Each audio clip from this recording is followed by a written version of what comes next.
Le Portugal assurera dès le 1er janvier et durant 6 mois la présidence tournante du Conseil européen.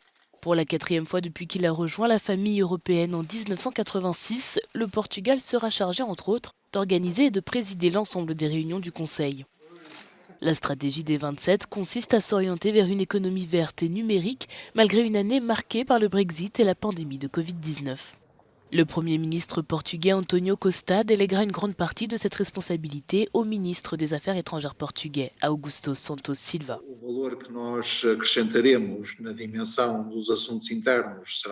La valeur ajoutée que nous apportons en termes d'affaires intérieures sera axée sur l'Europe sociale. Dans les affaires extérieures, nous reprendrons les discussions politiques et économiques avec l'Inde et nous accorderons une attention particulière à nos relations avec le continent le plus proche et le plus complémentaire, l'Afrique.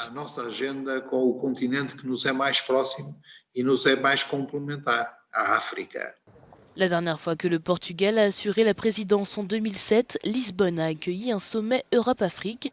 Aujourd'hui, il est prévu de rapprocher à nouveau les deux continents. Au cours de notre présidence, nous aurons probablement la conclusion de l'accord post-Cotonou, le grand rendez-vous de la coopération entre l'Union européenne et les pays des Caraïbes, du Pacifique et de l'Afrique subsaharienne. Nous devons également préparer le sommet entre les deux continents, l'Europe et l'Afrique. La pandémie de Covid-19 affecte la vie de millions d'Européens et le Portugal devra s'assurer que la campagne de vaccination en cours est un succès. Mais le plus grand défi est la reprise d'une économie dévastée par la Covid-19.